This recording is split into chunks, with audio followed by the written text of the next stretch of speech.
So welcome. Let's get started. So the brand voice, if you've heard somewhere, or if you've not, you'll come across it when maybe communicating with a client or a prospect. And the brand voice is always confused with the tone. There are two different things. The brand voice is a unique personality of a brand or a company that should be consistent through all the content they create, be it videos, be it blogs, be it social media posts. Brand voice does not change. And this applies to businesses, it applies to individuals, um, it applies to a service company. So it's good to know the brand voice before you start creating any content for them. The tone, on the other hand, is uh, bound to change depending on the circumstance or the context through which you're creating the content.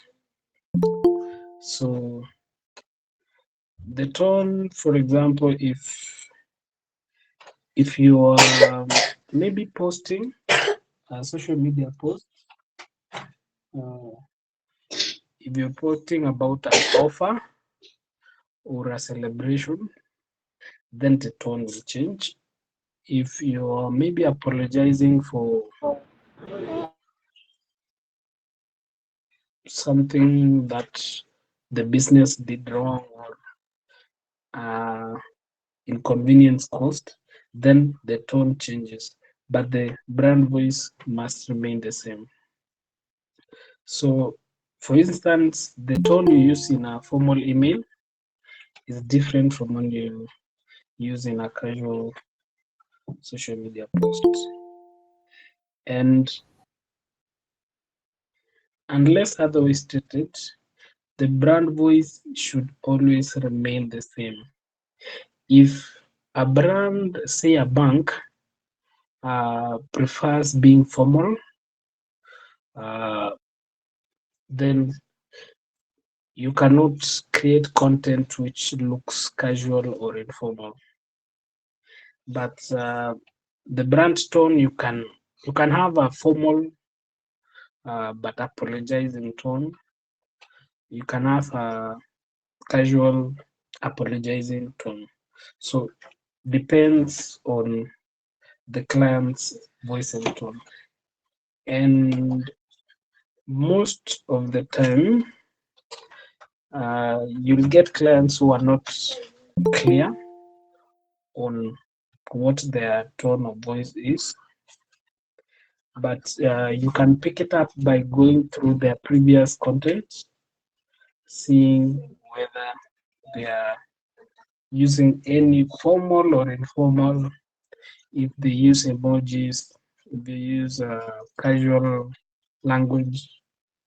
So those all determine the brand voice. And the importance of the voice and the tone is that it differentiates a brand from its competitors. It also creates trust among their audience because they know what to expect. And if they are to look at some excerpts, they can easily tell this is brand A or company A. The brand voice or tone also leads to increased engagement. Uh, a good example would be if you have a brand that goes casual, um, they are funny, they use emojis and what have you, then they encourage engagement from their audience. If you compare with a brand that goes all serious, then the level of engagement would be low. And having a tone that matches the audience emotion will make the content relatable and human, and If it is relatable, then whichever goal intended on that content will be easily achievable. So now let's have a look at a few examples. Uh, the first two, these are just general examples. So a casual brand would have a fun, approachable, and cocky voice. And if you can see the tone when they are addressing a social media posts and a customer complaint. But for a professional brand, they are formal, knowledgeable, and trustworthy. And for the formal, they also they have authority. So you can see, for example, the difference between the reaction to the customer complaint. For a casual tone, uh, they say, "We are really sorry to hear that. Let's make it right for you." They sound more relatable and they sound like peer to peer. But for the professional brand, then they say, "We sincerely apologize for the inconvenience caused." You can feel the formality in the apology. So that's the difference.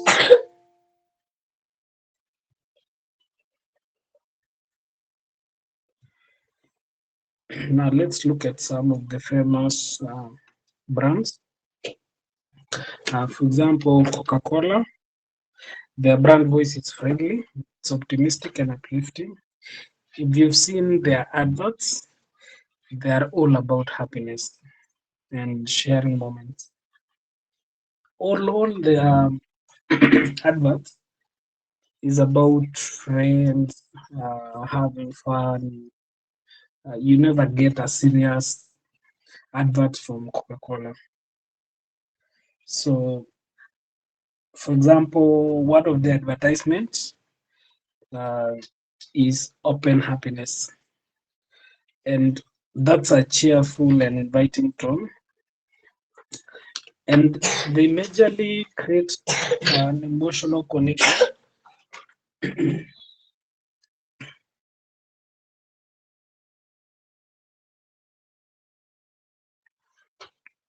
I'm trying to recall. There's a time they had their sodas branded with names, and that's how friendly they can get. Uh, I can't quite recall clearly. Mm, there was some piece of text before the name, and that level of advertisement can drive really high sales because people would be looking for their names or the names of their logos. A social media post by Coca-Cola says, "Nothing says summer like an ice cold Coke." What's your favorite summer memory? So you get the friendly and the happiness within the post. Starbucks, their voice is warm, welcoming, and personalized, and they always create a sense of belonging to a community.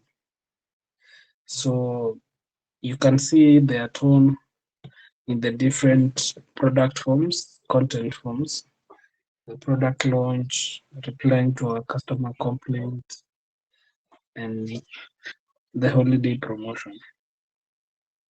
So their voice is warm, welcoming, and personalized.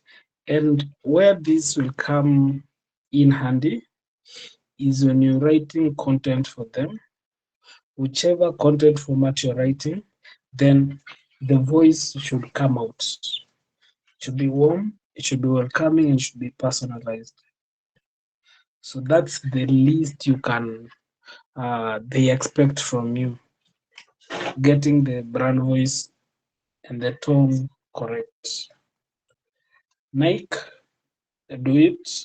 Uh, their byline, do it, is inspirational, it's bold, and it's confident. So that's their brand voice. Just do it. So in whichever content they bring up, uh, the brand voice must come out clear. So you see, for example, the motivational campaign, you don't need permission. You just need to start. Just do it. So you can see the motivational, and if you can see they focus more on empowerment and pushing limits. And that's their voice, that's their brand. Brand voice and tone are what uh, define a brand. Then for Apple, uh, right from their logo, they're minimalist, by the fact that they're in tech, they're innovative, and they're sleek. They're always trying to launch products which are focused on giving quality and offering good service. So when you're writing content for Apple, that's the brand voice that must come out. Then, of course, the tone must go hand in hand with the context in which you're creating the content. Then we have Disney.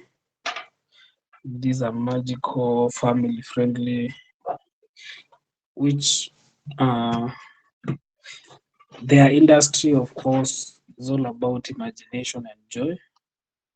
So if you get a client who's along that industry, then of course this will be one of the competitors, and you will define their content based on the brand voice and the brand tone.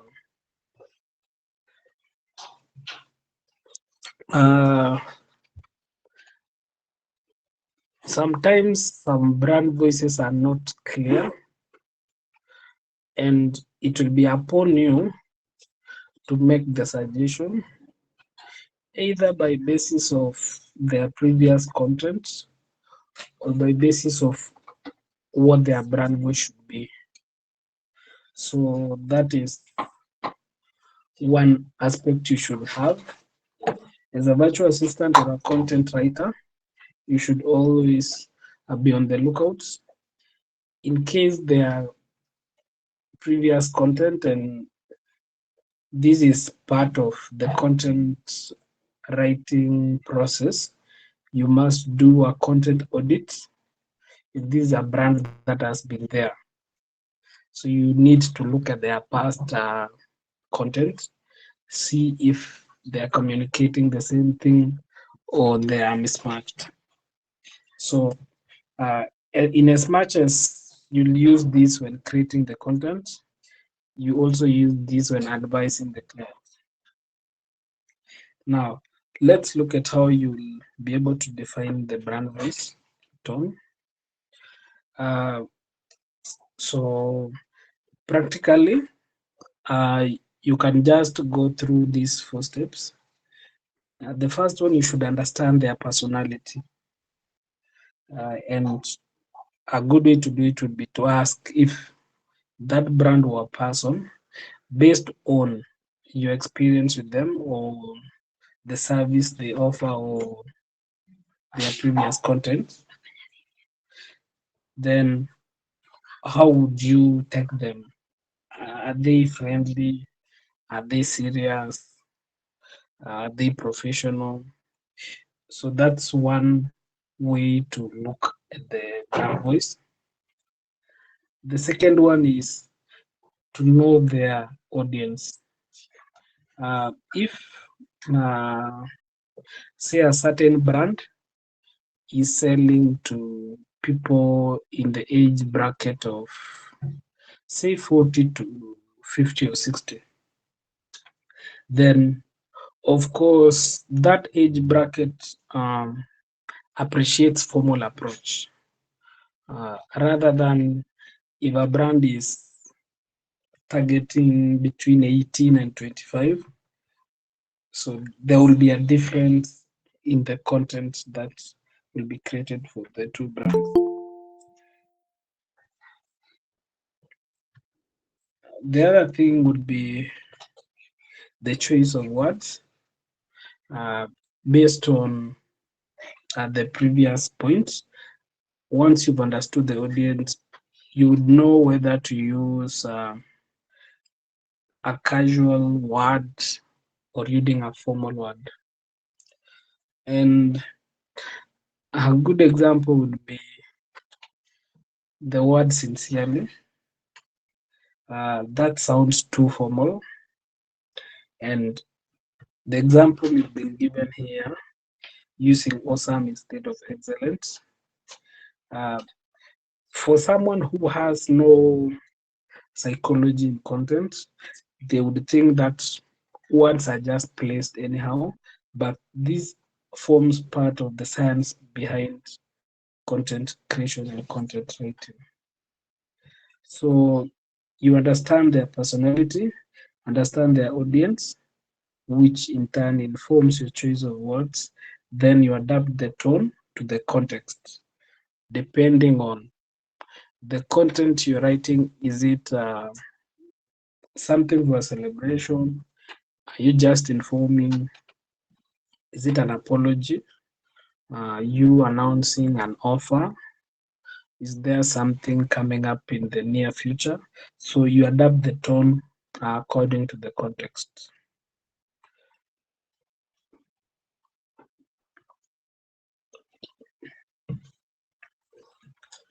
And you might have had sometime someone could look at an advert or some piece of text and say this looks like a certain brand, and that's the how important the brand voice and tone is. So if you have a consistent brand voice, then you are easily identifiable by your prospects and your customers. So that's all to do with the brand voice and tone.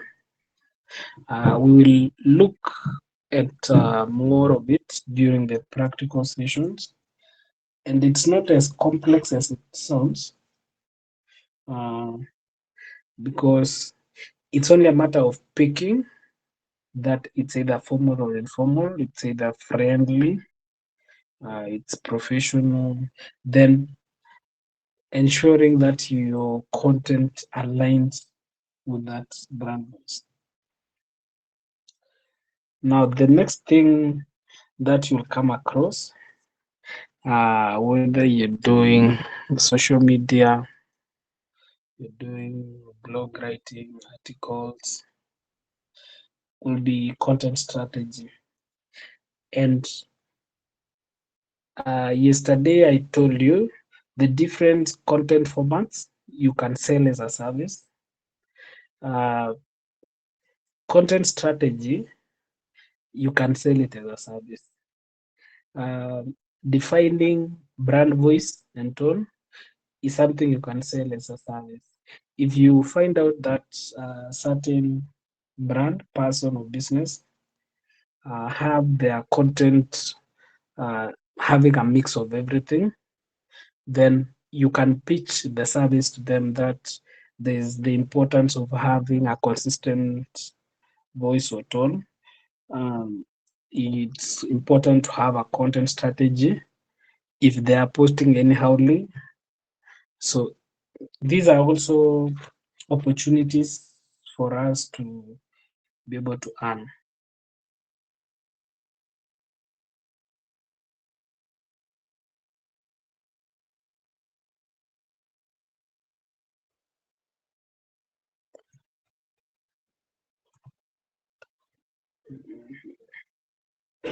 Now, content strategy.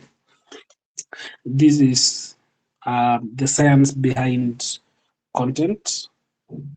It's what guides you as a content writer in creating, managing, and distributing your content. And as I was beginning, I said when you're writing content, you should have the end in picture. You should have the goals clear from the word go, so that you're not just posting or writing for the sake of it, but there are things you're targeting. There are things that will determine your success, and you're aiming at achieving those things. So, a content strategy is a detailed plan which determines what is being written, how will it be written, when is it being written, where will it be published, and how will it be shared. So basically, if a business or a brand is serious about content, then they should have this laid out before they start creating content. So the content strategy, uh, by the fact that it should show the goals at the beginning, determines the success of the content creation strategy. So the first thing that a content strategy should define is what is the end goal. Why are we writing this blog? Why are we creating this video? Why are we doing an advert? And the goals, of course, should be smart, should be specific, measurable, achievable, realistic, and time bound, so that you can measure the success of the content writing process. So, the importance of having a content strategy is that it clarifies your goals by the fact that they are smart, and it ensures that you're not just creating content for the sake of it. Then, one other aspect of content strategy is understanding your audience. And if you do that well, then it means the content you'll create resonates with your audience, and it will lead to high success rates. A good strategy ensures that if you're doing, for example, social media, then your audience have something to look forward to because they know you post on a daily basis.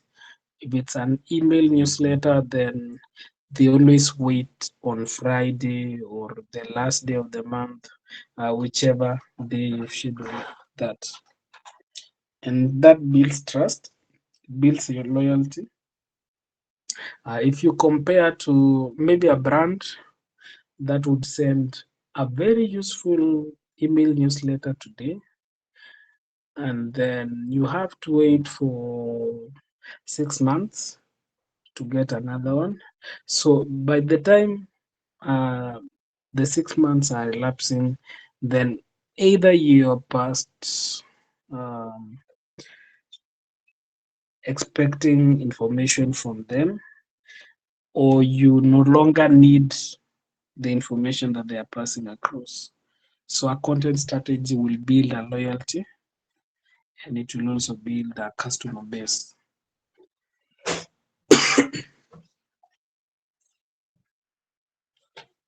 So when you have clear objectives, you can measure the effectiveness of your content through the metrics that we'll look at later in the presentation.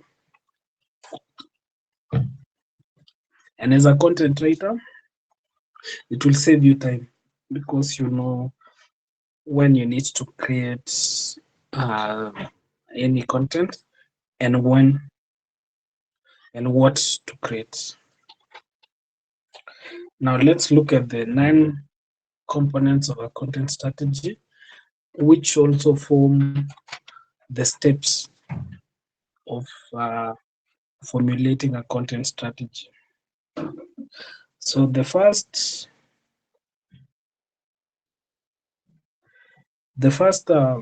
step, which is also a component, is you should set a goal or goals, and the goal should define uh, what you want to achieve with the content.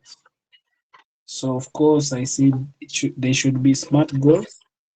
For example, if I'm writing blogs for websites, I should say I'm targeting to increase their traffic by 20% in the next 6 months. So by the time the 6 months are over, I can know if my content writing was successful or not, based on the percentage of traffic I've increased for them. Then the second component, which is also the second step, is audience analysis. That is researching about the content, knowing who your content is for, and knowing who you are writing for. And we just looked at the importance of doing that. The main one being it will help you write content specifically targeted for them. And through that,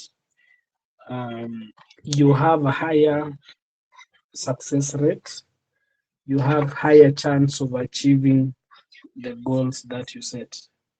If there is a content mismatch where you're writing irrelevant content to the right group, then they won't resonate with it, they won't interact with it, and your goals will not be achieved. The third step or the third aspect is doing content audit. This is reviewing the past content, seeing how relevant they were, how effective they were, finding if they had the brand voice consistent, did they have themes they were going by, uh, did they have a content plan that they followed, and once you've checked that, then it will determine how you will go forward.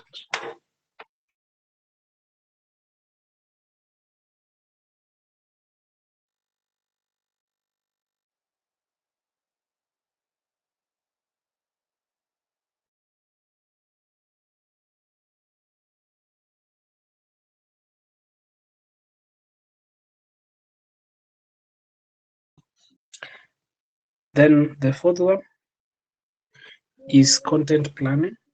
Now, after doing the content audit, you now know the gaps that are there. You know what worked and what did not work. So you now plan the content that you plan going forward. Then the fifth one is identifying content pillars. These are the main themes uh, which you'll be addressing. And a good example would be for the growth lab. The growth lab virtual assistants social media posts. I'm trying to recall. Um, our main themes are productivity, delegation, uh, tools, market trends. I know there are six. So those are the main topics that we are creating content on. And um, by the fact that on a specific day like Monday, we are talking about productivity, then if there is someone interested with productivity, they'll always be looking forward to our Monday posts. Then the sixth step is choosing the content format and platforms through which the content will go to. So you determine, you can say, because blogs are resource intensive, so you can say blogs will be going on Thursday. Then Monday you could be doing social media posts. Then Tuesday you could be doing, so that's the content format. Then of course they go line in line with the platform. With social media posts, they go to the social media platforms. If it's video, it goes to YouTube. If it's blogs, it goes to the website. Then once you've determined that, you're now clear to start writing your content. And your content will be based on all the six steps above. Then the eighth one will be planning how to promote your content, how to share it in different platforms, how to ensure that it reaches uh, a large audience. Then the ninth aspect is measuring and analysis. That is now doing the seeing the metrics, comparing the goals, seeing what is working and what is not working. So for the steps, I see they are similar to the aspects. So we move on to the content calendar. Lucy, if you don't mind, kindly turn off your camera. Now for the content calendar, this is a schedule which entirely shows when content will be created and published. The difference with content strategy is content strategy deals with things like um, doing research, setting goals, and what have you, the behind the scenes things. Content calendar now focuses on the content alone. So it shows which content goes out on which date, um, on which platform, and who is supposed to do what. So that's the importance of a content calendar. And the marriage between the content strategy and the content calendar is that they should both aim at the same goals. Um, Basically, the content strategy is what gives to the content calendar, because whatever steps you've gone through before content creation on the content strategy is what informs the content calendar. So the key elements of a content calendar, and I'm saying key because it can vary depending on industry and company, but the most common things you'll find is the topic, the format, date it should be published, who is supposed to publish or write, the channels through which the content will be shared. Some will have target audience, some will put the target audience in the instruction to the content writer. Then status, it will have the whether it is in progress, it's already published, or it's under planning. Then it should also show the goal of the specific posts. So The reasons why a content calendar is good is that it allows you to know what to create and when, and this allows you can be ahead of time. You can create content for like a month ahead. It's not advisable to have more than a month ahead because most of the industries are dynamic. You could be maybe you write some content meant for 3 months from now. Then in the second month, there's a market change or shift that makes your post obsolete. So it's always good just to have a month ahead. You can ideate the other months, but it's good just to have the first month. The other importance is that it will allow you to post regularly, and by so doing, you'll be creating the loyal customer base and the trust. And also, it can allow you to see the whole digital marketing aspect in your business from the eagle's viewpoint. So you can see whether a blog that will go up next week, does it support your business goals? Also, it will allow you to track performance and adjust according to what you've seen, and it allows you to plan ahead. So the steps are as simple as going through the content strategy.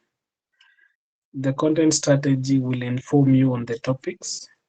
Then you'll decide on the content format, the platform they'll go out to, assign the date, and then you can add the other things like audience, status. Then the most basic tool to use would be Excel or Google Sheets, but we have others like Monday, like thing Asana. They have such uh, a platform or layout, and there's they already have labels. So, for example, instead of having this column of status, then they could be labels. So, for the first one, you could change the label to done. Yeah, so those are the other platforms, but the most basic is Google Sheets, which you can use ideally as a portfolio item because you can create a content calendar for 2 weeks. If you're targeting, say, a business coach or a fitness coach, you can create a content calendar for them for 2 weeks. Then you tell them that you've noted that they post rarely, they don't have any specific timelines or timetable, and you'd ask them to have a look at a content calendar you created for them. So that would give you to have one foot in, because if they like your content calendar, then of course you'll be the one to create the content. You can also be the one to manage the platforms. So many things are sellable. It's just about finding the right fit of clients. By doing good research, uh, for example, for the list I gave some of you, the rest I believe I'll share a list this week.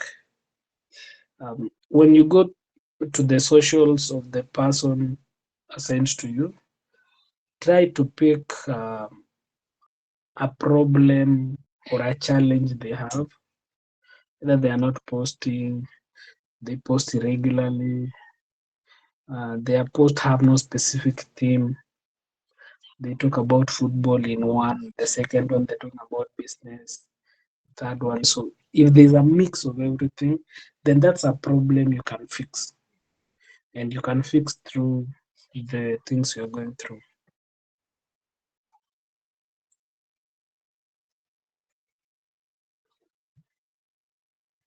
So that's an example of a content calendar. It has the date, content type, the topic, the platform it goes onto, the goal of that specific content, who the content has been assigned to, who the audience is, and what the status is. Now, because different platforms have different methods of monitoring the success of your content, we'll just look at the most common uh, metrics which you should have at the top of your head, so that sometimes when you're conversing with a potential client, then bringing up such things shows that you are informed and you understand your craft. So the importance of knowing the metrics and following through with them is that you know if the content is achieving its goals.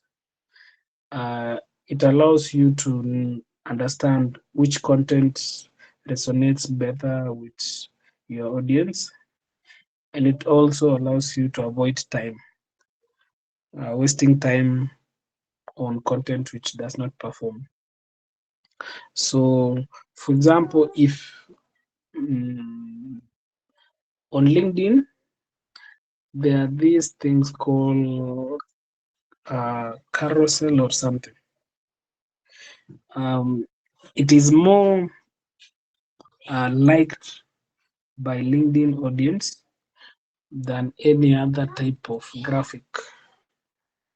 So, and that is basically it's like a slide, Google slide, or where you just swipe on your screen.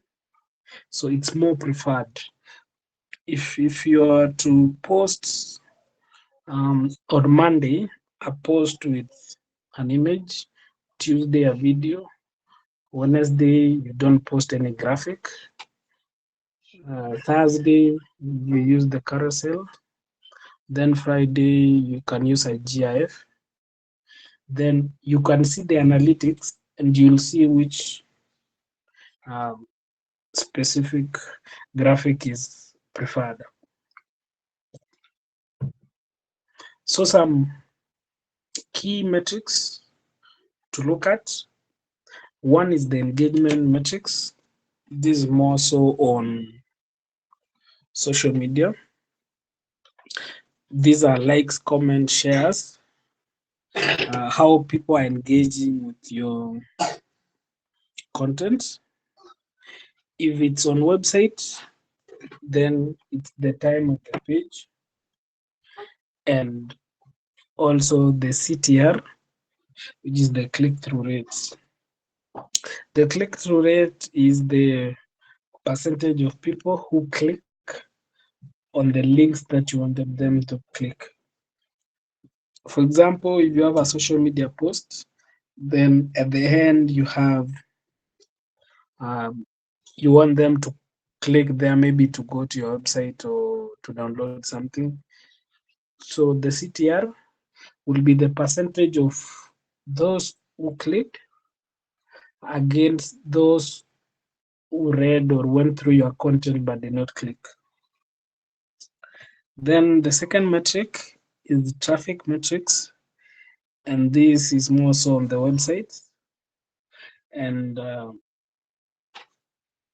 it includes page views, how many times your page is viewed, unique visitors, these are people visiting your page for the first time, and the bounce rate. Bounce rate is a percentage of people who enter on your website and leave almost immediately. They are bouncing back. and it's a bad, having a bounce rate is a bad signal. It shows that there is something wrong. Either your content is poor quality or it's not what people are looking for. Then you have the conversion metrics. This is how well your content meets the intended goals. So if you are trying to capture leads or emails or contact information, so how many people actually left their contact information? Then sales is also a conversion metrics. Um, for example, the content format for this would be product description. How convincing has your product description been to win uh, the money from the reader? Then, if it's about filling a form, then form completions is a conversion metric. Then we have social media metrics, which are reach, impressions, and follower growth. So, if you're a social media manager, these are important things to talk to when you're prospecting. The number of people who see the content, the impressions, and how fast the followers are growing. Then we have SEO metrics. These are keyword rankings, like a website is ranking at which number on Google or any search engine. The organic traffic is the monthly number of people visiting a specific website. Then the backlinks is how many other websites are linking back to your content on your website. So having these metrics uh, clear, and of course, when you're setting your goals, you'll have them in mind. And that's why I said when you're starting, have the end in picture so that you know what you're aiming. If you want a certain content to be uh, liked or shared, then if you don't achieve that, then you'll know you've sold yourself short. So, how to analyze content metrics is one, when you're setting your goals, ensure they are clear, they are smart, so that if you were aiming at growing a followership for an Instagram account from maybe 500 to 3K in 2 months or 3 months, then if you not have achieved that, then you should find out what did not work, what was the problem, what was the challenge. Then, of course, based on the platform, choose the relevant metrics for that platform, and also choose uh, the metrics which tie to the business goals. Because, for example, I'll give you an example on the SEO part. Um, the main goal of SEO is to increase traffic or people visiting a website. Now, if a website is selling something, and of course the business goals is to sell, not to get a lot of people on the website who don't buy. So they want people on the website who buy. So if you choose a metric to be traffic, then you will fail the business goal. So you should choose the sales so that you ensure the traffic you are attracting are converting by buying. Then you use a number of tools depending on the platform. If it's social media, most of them have an analytics page or section. Then if it's websites, You could use Google Analytics 4. You could use Google Search Console. So depending on the platform, the tools are platform specific. Then you should also monitor your data, see what performs best. Uh, it could also mean if there's content you post at specific times and they perform well, then you should uh, expand on that. Then double down on successful formats or topics and stop or cut down on those that perform poorly.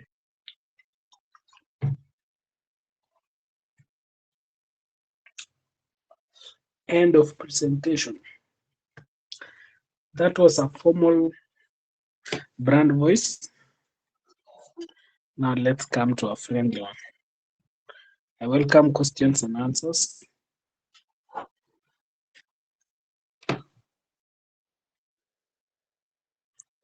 And comments and concerns. Najua leo nimetumia terminologies. I just trust that we are understanding.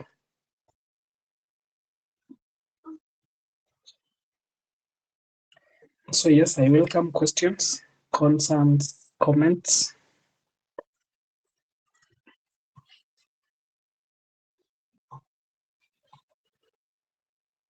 Anyone? No one?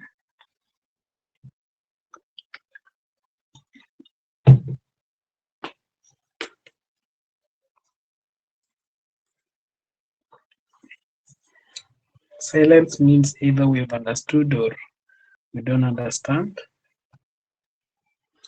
I'll choose to be positive and trust that we understanding.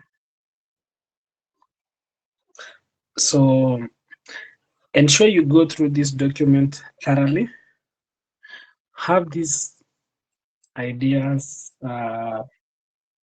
like put them into practice.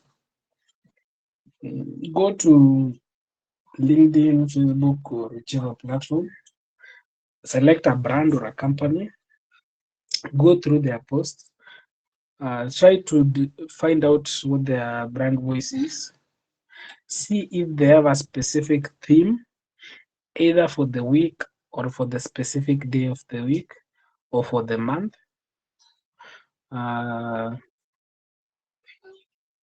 Then you can create a content calendar, either for yourself or for them,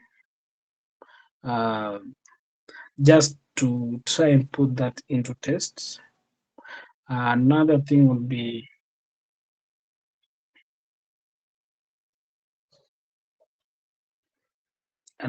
would be having a document on content strategy, which is personalized to you. These things form part of supporting documents when you're applying for a job. When you share, for example, your own content strategy process, then you're presenting yourself as a very professional content writer or content creator.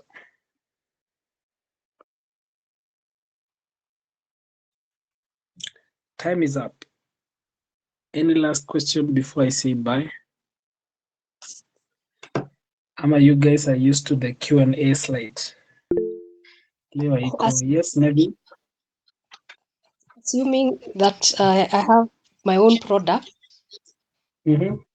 and maybe I'm not able to identify the tone of my product, is it okay if I Mm-hmm. send it to you and then maybe you can help out? Is it okay If I send it to you and then maybe you can help out to identify?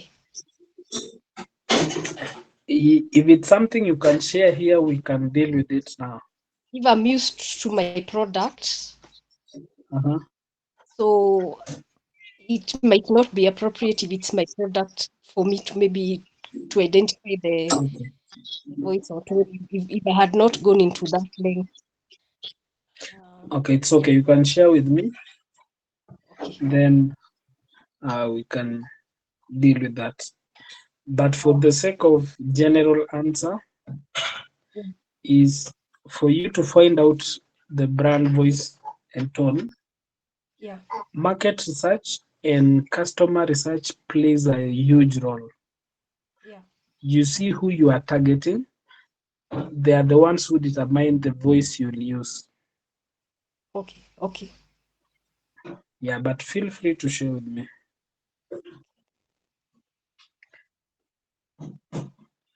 Nevian,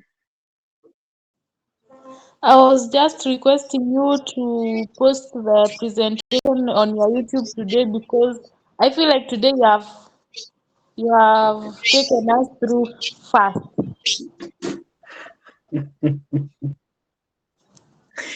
because I was You dealing are with a fast PDF. in your present. Eh? Okay, it's okay. Yeah, it's recording, so I'll post. Yeah. But don't be scared by the terms and the huge text.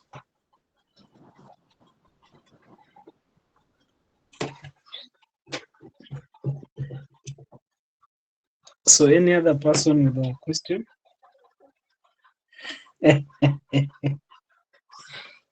Usiheme, by the way, if you do this practically, you'll find out how simple it is. It's very simple. It's only that this is the thought process behind what you see the content writers or creators posting. They must have a calendar behind, they must have a strategy behind, and then they must have a brand. Actually, what we've done is define the brand into voice and tone. But all these are behind the scenes things, and it's where professionals are doing it. And that's why we are the professionals now getting into the behind the scenes. If we were to go to LinkedIn, for example, and find uh, a brand or a business, then you'd see how easy it is to pick that.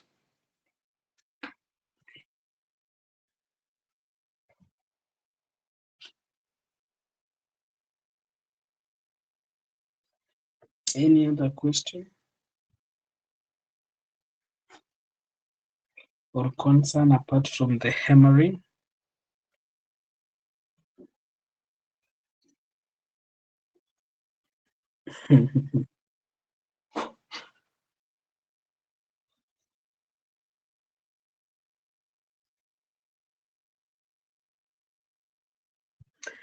So I believe that's it.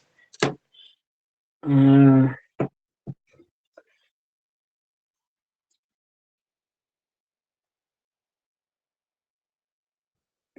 What should an Instagram bio for VA be like, and which tone is it supposed to use? So one depends on who you are targeting. If you're targeting influencers, for example, you should be as casual as possible. If you're targeting like CEOs or presidents, then you should be as formal as possible. So it will depend on what we just said, audience research. Find out who you are targeting. And I said, not in this class, have an imaginative potential client for now. If you don't have, base it on your profession. So, for example, if you are a teacher, say you want to be a VA for online tutors, uh, because that gives you an edge because it's something you're already doing. If you're an accountant, so you become an accounting VA. If you're a lawyer, you become a legal VA. So that's the most basic you can get to when niching down.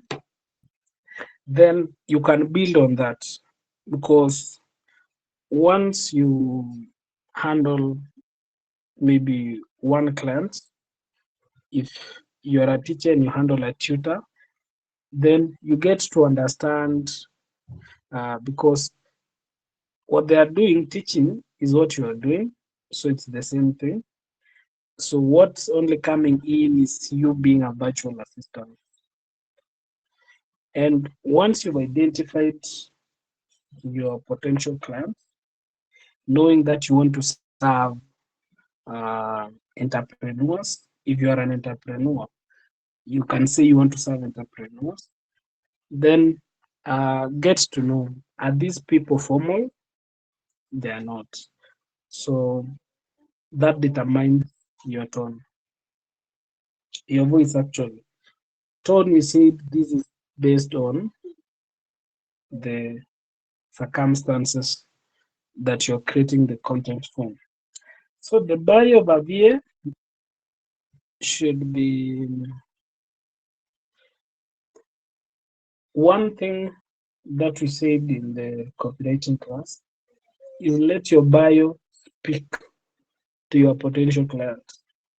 You can have just a sentence or a line uh, speaking for you, but then let most of it speak to your potential client.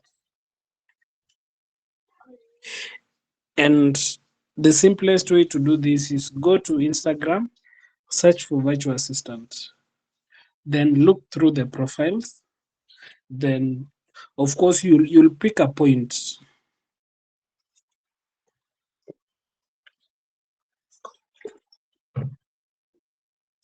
Chonjo.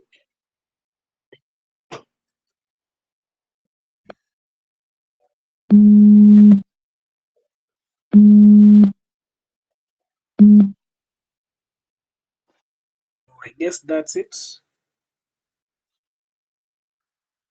Thank you guys for your time. You'll get this document on your shared folders. I'll upload the videos, yesterday's and today's. Let me have the grits to post it today. Good night and bye. Thank you guys. Good night, everyone. Good night. Good night. Night. Good night. Good night. Good night. Alfredo. Good night. Good night.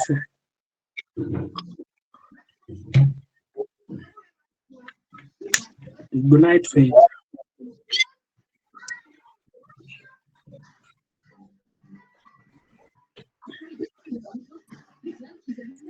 Richie.